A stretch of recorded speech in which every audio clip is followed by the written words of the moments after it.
Ke informasi lain, Saudara, Polda Metro Jaya terus lakukan penyelidikan terkait kematian Raden Andante Khalif Pramudityo alias Dante, termasuk memanggil Ibu Dante, Tamara Tiasmara, untuk menjalani tes kejiwaan yang dilakukan psikologi forensik. Selebritas Tamara Tiasmara datang ke Polda Metro Jaya untuk menjalani tes kejiwaan. Tamara datang didampingi tim kuasa hukumnya dan siap menjalani tes kejiwaan. Tes kejiwaan yang dilakukan oleh tim psikologi forensik Polda Metro Jaya untuk mengetahui kematian dari almarhum putranya Raden Andante Khalif Pramudityo atau Dante.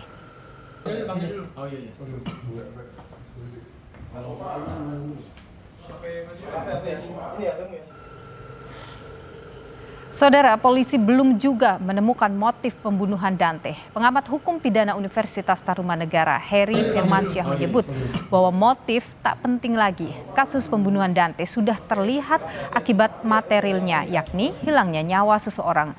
Polisi seharusnya fokus pada keterangan saksi yang diperiksa dan memungkinkan ada tersangka baru jika ditemukan bukti yang kuat.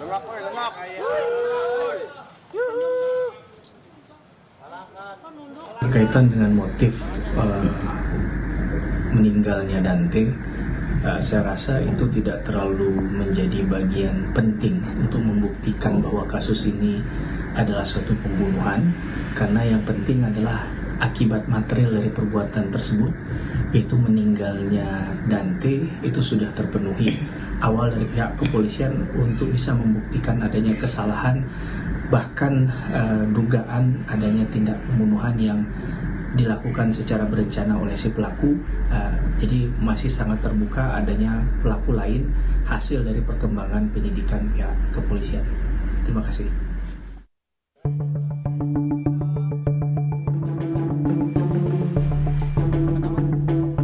Polisi terus menyelidiki motif pembunuhan anak artis Tamara Tiasmara, termasuk memeriksa kedua orang tuanya dan juga pelaku. Jumat 17 Februari 2024, tim psikologi forensik dari Biro SDM Polda Metro Jaya dan Asosiasi Psikologi Forensik memeriksa Tamara selama 3 jam terkait keseharian almarhum putranya Raden Andante Khalif Pramudityo.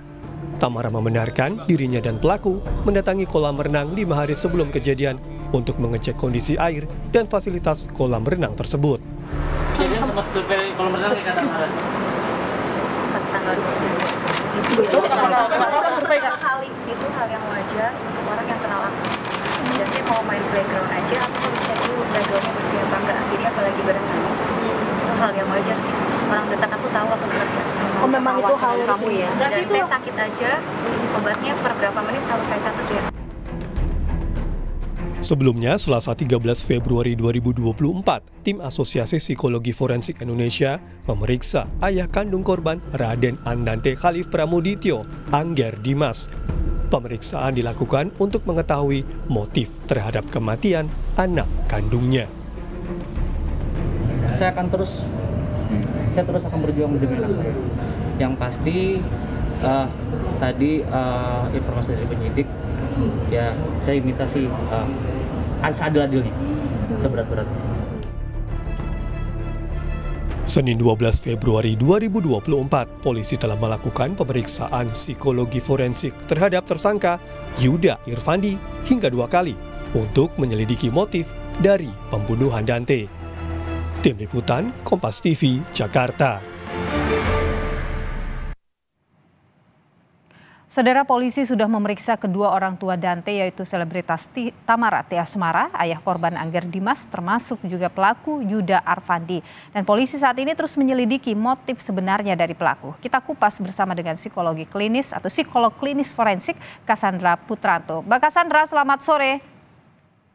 Selamat sore, Assalamualaikum warahmatullahi wabarakatuh. Waalaikumsalam warahmatullahi wabarakatuh. Terima kasih sudah bersama kami di Kompas Petang. Mbak Cassandra, kedua orang tua dari Dante ini diperiksa oleh psikologi forensik di Polda Metro Jaya. Apa sebenarnya mungkin yang ingin didapat atau apa tujuannya dari pemeriksaan seperti itu?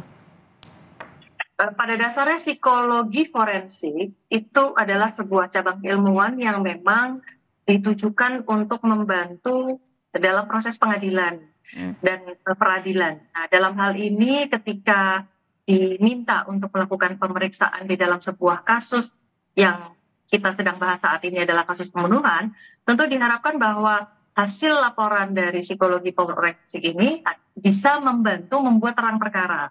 Nah, perkara ini bisa menjadi lebih jelas, lebih diketahui terutama dalam hal motif, lalu kemudian juga mungkin ada aspek-aspek lain seperti misalnya resiko keberbahayaan, dan yang paling penting adalah kompetensi untuk menjalani pemeriksaan, dan terutama adalah juga bagaimana mereka bisa menjelaskan tentang psikodinamika kasusnya. Ya, bagaimana kasus ini misalnya tadi sudah disebutkan ada pembunuhan, hilangnya nyawa. Nah, bagaimana orang-orang yang terlibat di dalam kasus ini memiliki kelayakan untuk misalnya diperiksa, untuk dalam kaitannya dengan kasus ini apakah bisa ditemukan motif, apakah memang bisa ditemukan bukti-bukti, apakah yang bersangkutan itu sebagai tersangka atau sebagai saksi atau sebagai korban. Oke, apakah Mbak Cassandra dengan pemeriksaan seperti itu bisa juga mengungkap keterlibatan pihak lain di situ? Betul. Karena sekali lagi bahwa pemeriksaan psikologi forensik ini kan adalah memeriksa profil psikologis. Nah, di profil psikologis ini juga bisa menggali aspek-aspek yang tadi saya sebutkan, terutama yang jelaskan kompetensi untuk menjalani proses hukum, ya. Nah, itu ada aspek intelijensi, ada aspek emosi, aspek kepribadian, lalu kemudian motif apabila ternyata ada indikasi keterkaitan sebagai tersangka pelaku. Nah, dalam hal ini tentu berbagai data, informasi yang diperoleh dalam pemeriksaan itu bisa digunakan oleh pihak kepolisian untuk semakin membuat terang perkara. Oke, Mbak Cassandra, ini kan ada fakta lain yang juga diungkap, yaitu kalau ternyata Mbak Cassandra, ya, ini kan ada fakta lain juga yang diungkap bahwa 5 hari sebelum kejadian kematian Dante itu, ini sang ibu Tamara Tiasmara bersama dengan kekasihnya itu sempat ke kolam itu. Informasinya sih ia datang ke situ untuk ngecek suhu, fasilitas dan lain sebagainya. Itu hal yang lazim tidak dilakukan. Saya kira kita tidak perlu membahas soal lazim atau tidak lazim, karena masalah psikologi forensik ini itu mengukur bukan soal kelaziman, tetapi soal ketika seorang kehilangan nyawa sebagai korban ini, lalu bagaimana keterkaitan antara korban dengan orang-orang di sekitarnya, siapa yang bisa menjadi saksi, siapa yang ada kemungkinan untuk menjadi tersangka pelaku. Nah, itu yang harus dijelaskan. Tapi kita tidak menjelaskan soal kelaziman dia datang atau tidak, lazim atau tidak, itu kita tidak menjelaskan dari sisi itu. Tapi kalau misalnya hal seperti ini terjadi 5 hari sebelum kejadian, datang ke sana menengok, mengecek, katanya sih mengecek suhu, mengecek fasilitas sebagainya. Apa yang Anda baca dari sikap seperti itu? Mohon izin, sebagai seorang psikolog forensik, terutama saya psikolog klinis dan forensik ya. Nah, dalam hal ini untuk bisa memberikan pendapat itu harus ada pemeriksaan secara penyeluruh, ya. Nah, saya tentu tidak bisa dimintakan pendapat di luar pemeriksaan resmi. Nah, terutama apabila ternyata rekan-rekan kolega-kolega psikolog forensik saya lain juga sedang bekerja di dalam proses ini. Karena saya yakin dan saya sudah dengar juga, saya juga mengetahui bahwa rekan-rekan tim psikolog forensik dari Asosiasi Psikologi Forensik sudah dilibatkan dan sekarang sedang bekerja untuk menggali berbagai temuan-temuan yang mungkin bisa digunakan untuk membuat terang perkara, gitu ya. Nah, saya tidak bisa memberikan pendapat, ya, apalagi ketika pendapat itu tidak didasarkan oleh sebuah pemeriksaan lengkap. Nah, dalam hal ini pemeriksaan lengkap sangat mutlak diperlukan, tidak hanya kepada orang-orang terkait, dalam hal ini bisa tersangka, korban juga atau saksi, tetapi juga terhadap data-data kolateral yang lain. Jadi misalnya ada visum, ada data digital, ada mungkin keterangan dari orang-orang sekitar, baik yang berada di lokasi pada saat itu ataupun tidak. Oke, Mbak Cassandra, begini, apakah juga dalam misalnya tes yang dilakukan oleh psikologi forensik atau tes kejiwaan itu juga menangkap perilaku misalnya dari mereka yang terlibat di dalamnya dalam kasus duka ini, perilaku mereka setelahnya dan lain sebagainya itu juga ditangkap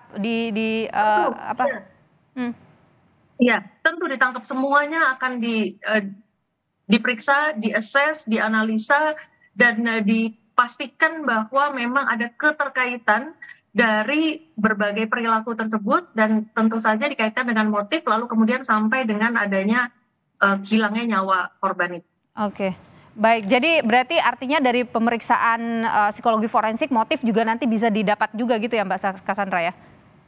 Betul, betul. Baik, Jadi baik. sekali lagi bahwa kita sudah ketahui tersangka pelaku yang saat ini berada di kolam yang sama itu sudah diperiksa, lalu kemudian sekarang ibu dari korban juga diperiksa, itu tentu saja diharapkan nanti bisa memperoleh data-data yang lengkap untuk bisa memperjelas posisi sebagai korban atau mungkin ada indikasi korban tidak langsung ya dari ibu dari korban begitu ya. Oke, baik. Lalu atau juga ada indikasi-indikasi lain. Oke, baik Mbak Cassandra Putranto, ahli psikologi klinis forensik ya.